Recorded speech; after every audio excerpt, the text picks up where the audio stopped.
Machiavelli never asked how a person should rise. He asked why some rise regardless of virtue. He watched republics collapse under good intentions. He watched capable men fall because they mistook admiration for security, and he watched lesser men endure because removing them felt dangerous.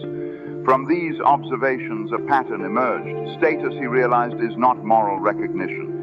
It is reluctant acknowledgement. People elevate those who introduce consequence into their world. Not loudly, not violently, but inevitably. This is why Machiavelli distrusted goodness without force behind it. Not because goodness is false, but because it is easy to ignore. A man who cannot enforce outcomes is respected only while conditions are kind. Machiavelli did not describe power as domination. He described it as gravity, the kind that bends behavior before words are exchanged. You see this in how people hesitate, how they wait, how they adjust their tone without being asked. Status announces itself through behavior change. Those with status are not explained to, they are accounted for. Machiavelli understood that reputation precedes action. People decide who you are before you speak. This is why he warned rulers never to appear weak, indecisive, or dependent. Dependence reverses hierarchy. The moment you rely on approval, you surrender position. He observed that generosity, when constant, becomes an expectation, and expectation breeds contempt. What costs nothing is treated as worth nothing. This is not cruelty, it is economic. Status is a form of scarcity. Those who are always available are always evaluated. Those who must be approached carefully are interpreted as significant. Machiavelli noticed that people test limits instinctively, not consciously, not maliciously. They test to learn where consequence lives.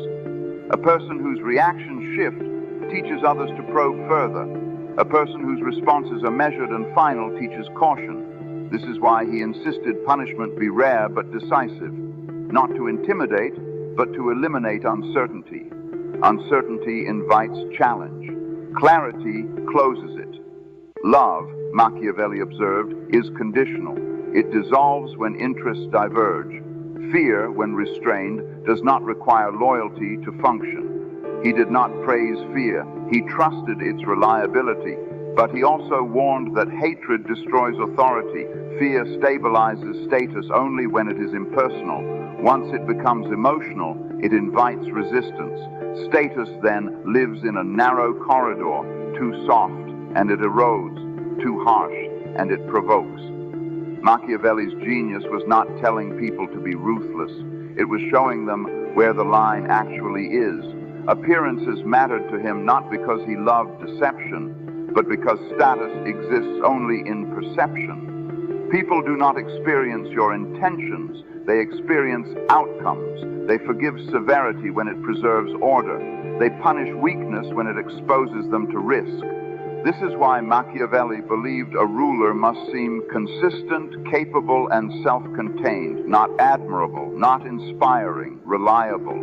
The greatest threat to status, he warned, is not opposition, it is contempt.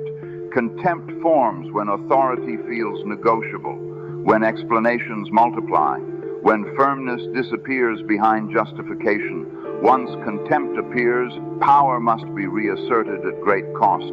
Machiavelli did not offer salvation, he offered prevention. He taught how status is formed, maintained, and lost, not so it could be abused, but so it would not be misunderstood.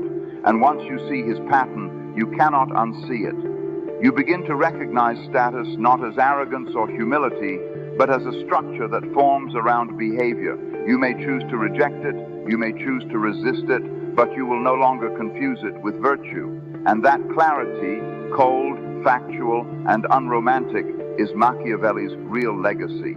And his legacy does not survive because people admire it. It survives because it keeps explaining what people keep denying. Every generation believes it has outgrown Machiavelli, that it has replaced power with values, hierarchy with fairness, authority with consensus. And yet the same patterns quietly return. Status still accumulates around those who control outcomes. Influence still gathers around those who introduce consequence. Respect still withdraws from those who rely on explanation rather than position. Machiavelli understood that this was not corruption, it was coordination. Human beings, when placed in groups, instinctively look for signals of stability.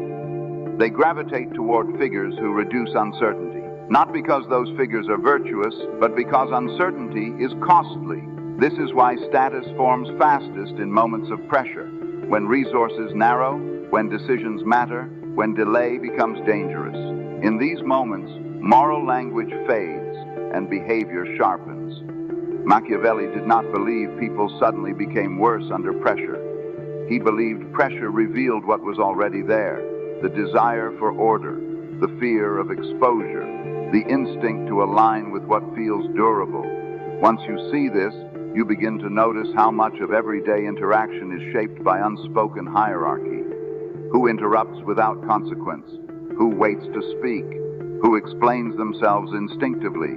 Who is deferred to without asking? Status announces itself long before it is acknowledged. Machiavelli saw that people rarely oppose authority directly. They erode it first, through delays, through doubt, through quiet non-compliance. This is why he warned that authority must be maintained continuously, not dramatically. It must be reinforced through coherence, not force. Power that needs constant display is already weakening. Power that feels assumed requires less effort. This insight is uncomfortable because it removes innocence from social life. It suggests that hierarchy is not imposed from above, but co-created through response. People participate in their own subordination, not consciously, not willingly, but pragmatically.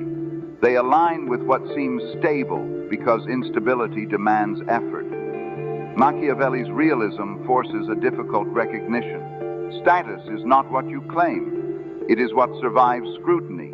It is what remains when goodwill expires, when charm wears thin, when explanations stop working. This is why Machiavelli emphasized restraint over display. He understood that excess reveals need, and need signals weakness.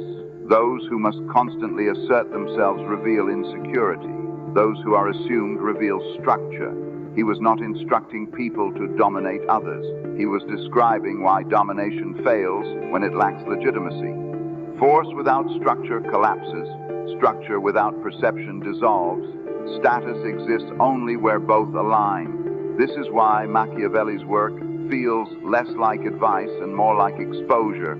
It does not ask you what kind of person you want to be. It asks what kind of environment you are actually in, and whether you are responding to it honestly.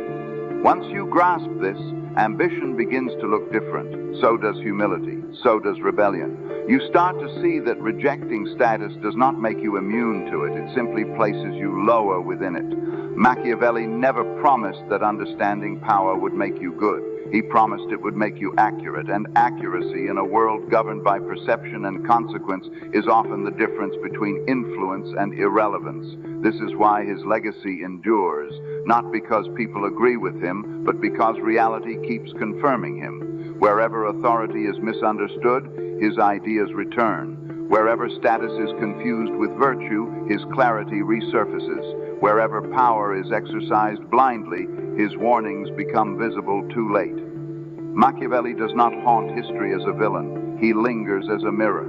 And once you recognize what that mirror reflects, you may still choose your values, your limits, your ethics, but you will no longer confuse them with the mechanisms that govern how standing is actually formed. That distinction, quiet, unsentimental, and difficult to escape, is the true weight of Machiavelli's legacy, and it remains not as instruction, but as an explanation that refuses to disappear.